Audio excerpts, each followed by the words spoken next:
بسم الله الرحمن الرحيم. وعن أبي هريرة رضي الله تعالى عنه قال قال رسول الله صلى الله عليه وسلم إذا دعا الرجل امرأته إلى فراشه فأبت فبات غضبانا لعنتها الملائكة حتى تصبح. متفق عليه. وفي رواية لهما قال والذي نفسي بيده ما من رجل يدعو امرأته إلى فراشه فتاب عليه إلا كان الذي في السماء ساخطا عليها حتى يرضى عنها. وعن طلق بن علي قال قال رسول الله صلى الله عليه وسلم إذا الرجل دعا زوجته لحاجته فلتأته وإن كانت على التنور. رواه الترمذي. أو كما قال عليه الصلاة والسلام صدق رسول الله صلى الله عليه وسلم.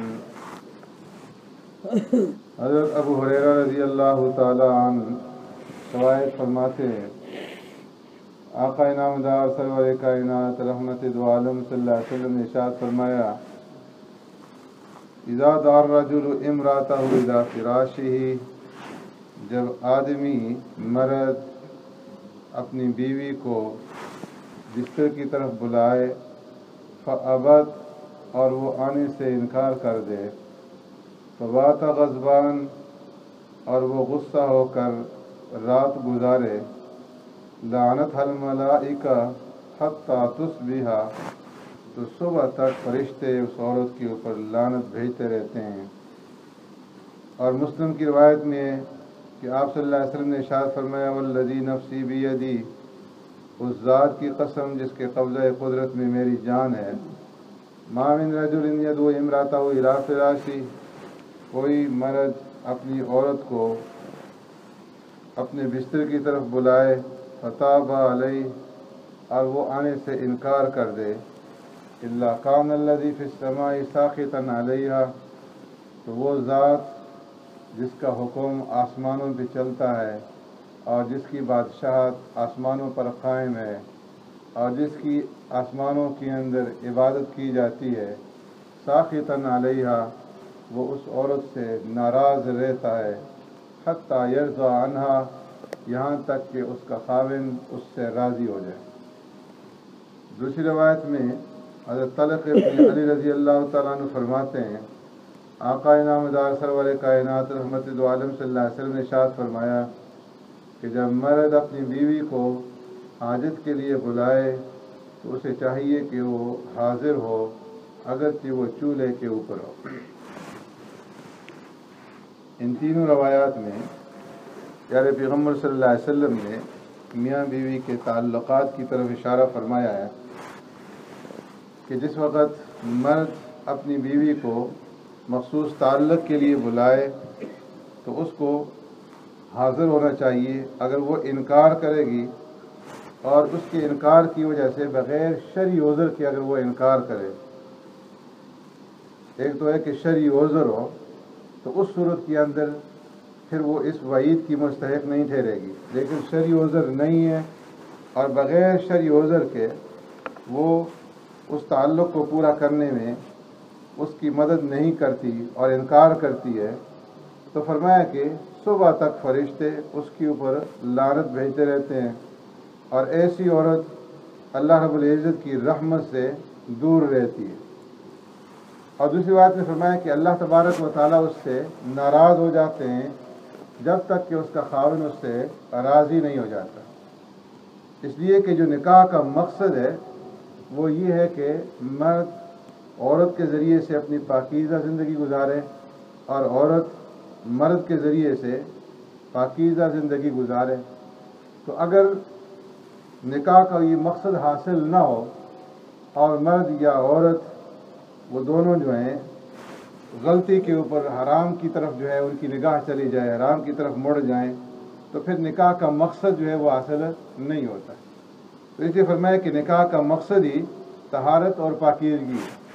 بسا اوقات ہم لوگ یہ سمجھتے ہیں کہ میاں بیوی کے جو تعلق ہے یہ دنیاوی چیز ہے اور جنسی خواہش کو پورا کرنے کا ایک ذریعہ ہے، فرمایا ایسا نہیں ہے بلکہ یہ دینی معاملہ ہے۔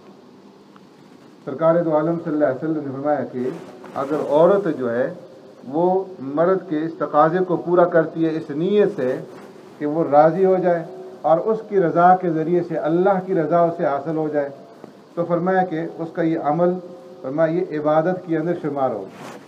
اور ایک روایت میں سرکار دو عالم صلی اللہ علیہ وسلم نے صراحتاً فرمایا وفی بوضع احدکم صدقہ، کہ تمہارے لیے تمہاری شرمگاہوں کے اندر بھی صدقہ ہے۔ صحابہ نے عرض کیا ایأتی احدنا شہوتہ ولو فی اجر، اے اللہ کے رسول صلی اللہ علیہ وسلم، ہم میں سے کوئی ایک آدمی اپنی شہوت کو پورا کرنے کے لیے آتا ہے تو کیا اس کے اوپر بھی اسے اجر ملے گا؟ تو آپ صلی اللہ علیہ وسلم نے ارشاد فرمایا کہ ہاں، اگر یہی حرام موقع پہ استعمال کرتے تو گناہ ہوتا یا نہیں؟ تو ایک آدمی اس نیت سے اپنی شہوت کو پورا کرتا ہے کہ میں حرام سے بچ جاؤں، تو فرمایا کہ اس کے اوپر بھی اس کو اجر ملے گا صدقہ کا اور عبادت کا۔ اسی طرح فرمایا کہ عورت کے اوپر جو مرد کے حقوق ہیں ان میں سے ایک حق یہ بھی ہے کہ مرد کی اجازت کے بغیر عورت گھر سے باہر نہ نکلے۔ جو عورت مرد کی اجازت کے بغیر گھر سے باہر قدم رکھے گی جب تک وہ واپس نہیں لوٹ آتی، فرمایا اس وقت تک اس کے اوپر فرشتے لعنت بھیجتے رہتے ہیں۔ حضرت معاذ بن جبل رضی اللہ تعالیٰ فرماتے ہیں پیارے پیغمبر صلی اللہ علیہ وسلم نے ارشاد فرمایا کہ کوئی عورت ایسے آدمی کو، ایسے مرد کو اپنے گھر میں آنے کی اجازت نہ دے کہ جس کا آنا اس کے شوہر کو ناگوار ہو، اور کوئی عورت کسی ایسے گھر میں نہ جائے کہ جس گھر میں جانا اس کے شوہر کو ناگوار ہو۔ اور جب عورت بغیر اجازت کے گھر سے باہر قدم رکھتی ہے تو فرمایا کہ اس کے اوپر فرشتے لعنت بھیجتے رہتے ہیں جب تک کہ وہ گھر واپس لوٹ نہ آئے۔ تو اس لیے یہ بھی فرمایا کہ مرد کا حق ہے کہ بیوی جو ہے پوچھ کر کے اجازت لے کر کے باہر جائے اور ان گھروں میں جائے جہاں مرد کا جانا جو ہے گوارا ہو، پسند ہو۔ جہاں مرد جانا جو ہے گوارا نہیں کرتا وہاں جانے سے اجتناب کرے۔ یہ چھوٹی چھوٹی باتیں ہیں، لیکن فرمایا کہ انہی کی وجہ سے گھروں کے اندر جو ہے اختلافات پیدا ہوتے ہیں اور ازدواجی زندگی جو ہے وہ بگڑ جاتی ہے، لڑائی جھگڑے پیدا ہو جاتے ہیں۔ اسی طرح فرمایا کہ مرد اور عورت دونوں مل کر کے آپس میں مشورے کے ساتھ اپنی اولاد کی تربیت کریں۔ عورت کو چاہیے کہ وہ مرد سے مشورہ کرے، مرد کو چاہیے کہ وہ عورت سے مشورہ کرے، اور دونوں اپنی مشاورت سے بچوں کی تربیت کریں۔ اگر مشاورت نہیں ہوگی، ایک کا رخ ایک طرف ہوگا، دوسرے کا رخ دوسری طرف ہوگا، تو بچوں کی تربیت جو ہے وہ صحیح طریقے سے نہیں ہو سکتی۔ تو اس لیے صحیح طریقے سے تربیت کرنے کے لیے ضروری ہے کہ دونوں باہم مشاورت سے بچوں کی جو ہے وہ تربیت کریں۔ اور اسی طرح فرمایا عورت کے اوپر مرد کا یہ بھی حق ہے کہ وہ اپنے مرد کے ساتھ محبت کرے اور اس کی رفاقت کے اوپر اللہ کا شکر ادا کرے۔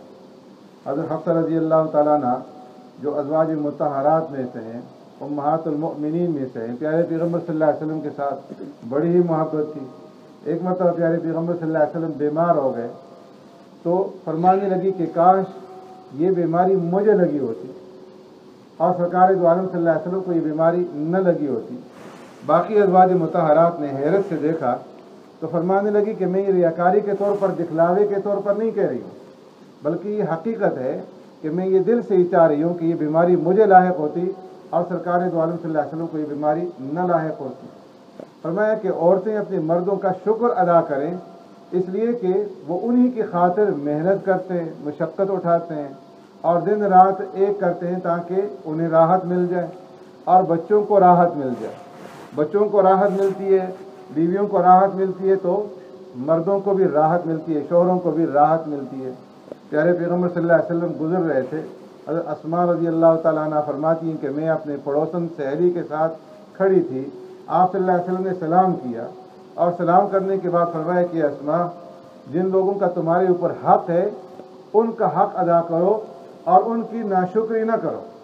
اور فرمایا کہ ایک عورت جو ہے وہ اپنے ماں باپ کے گھر میں بیٹھی رہتی ہے بغیر نکاح کے، بن بیاہی، یہاں تک کہ اس کا نکاح ہو جاتا ہے اور وہ خاوند والی بن جاتی ہے، خاوند کے گھر چلی جاتی ہے اور پھر اس کی اولاد ہوتی ہے اور فرمایا کہ اس کے بعد جب اس کو یہ ساری سہولتیں مل جاتی ہیں، گھر مل جاتا ہے، اولاد مل جاتی ہے، تو معمولی سی بات پر اٹھ کر کے یہ کہہ دیتی ہے کہ جب سے میں تمہارے گھر کے اندر آئی ہوں میں نے کبھی کوئی خوشی نہیں دیکھی۔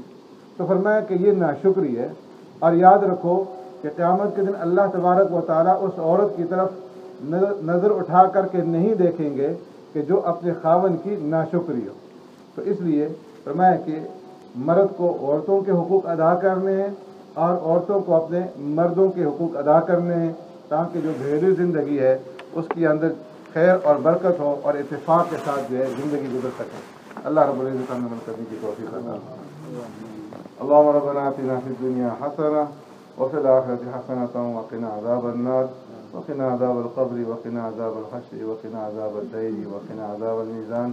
اللهم إنا نعوذ بك من عذاب جهنم ونعوذ بك من عذاب القبر ونعوذ بك من فتنة المسيح الدجال ونعوذ بك من فتنة المحيا والممات. اللهم إنك عفو كريم تحب العفو فاعف عنا. اللهم إنا نسألك الهدى والتقى والعفاف والغنى. اللهم إنا نسألك العفو والعافية والمعافاة الدائمة في الدنيا والآخرة والفوز بالجنة والنجاة من النار. اللهم اغفر لجميع موتى الذين شهدوا لك بالوحدانية ولنبيك بالرسالة وماتوا على ذلك. اللهم اغفر لي ولوالدي وللمؤمنين يوم يقوم الحساب. رب ارحمهما كما ربياني صغيرا. فاطر السماوات والأرض أنت ولينا في الدنيا والآخرة. توفنا مسلما والحقنا بالصالحين برحمتك يا أرحم الراحمين.